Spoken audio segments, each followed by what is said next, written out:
Inter pass का क्या मतलब होता है ये आज की इस वीडियो में सीख लेते हैं।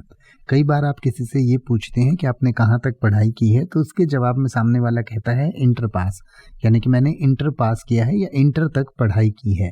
तो ये इंटर जो है वो 12th क्लास को कहा जाता है, जिसे प्लस टू भी कुछ जगह पर कहा जाता है, यानी कि 12वीं जो कक्षा होती है उसको इंटर कहते हैं। और इसको 10th क्लास को सेकेंडरी एजुकेशन कहा जाता है। तो कोई कहता है कि मैंने सेकेंडरी पास की है, या फिर कई बार कहते हैं कि मैट्रिक तक पढ़ाई की है।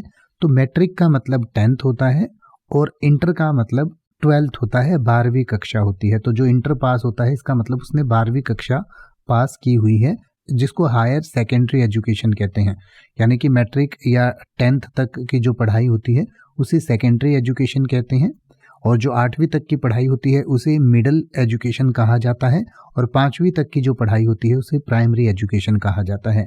यानी कि 5वीं तक प्राइमरी, 5वीं से 8वीं मिडिल, और उसके बाद 10वीं तक, 8वीं से 10वीं वाली जो पढ़ाई है उसे सेकेंडरी एजुकेशन कहते हैं, और 10वीं से 12वीं तक की जो पढ़ाई होती है उसे हायर सेकेंडरी एजुकेशन कहा जाता है।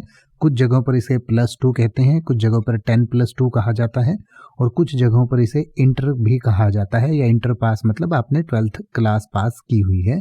इसके बारे में और डिटेल से पढ़ना चाहें तो आपकी स्क्रीन और वीडियो के डिस्क्रिप्शन में दिया गया है, आप पढ़ सकते हैं और उसको और बेहतर तरीके से समझ सकते हैं। अब आप किसी भी वर्ड का मतलब हिंदी और इंग्लिश में YouTube पर सर्च कर सकते हैं। आपको मेरी वीडियो मिल जाएगी जिसमें आप बिना किसी फालतू बकवास के सीधा उस वर्ड का मतलब समझ पाएंगे। तो ऐसी ही वीडियोस को देखते रहने के लिए चैनल को सब्सक्राइब करें और बेल आइकन को प्रेस करें।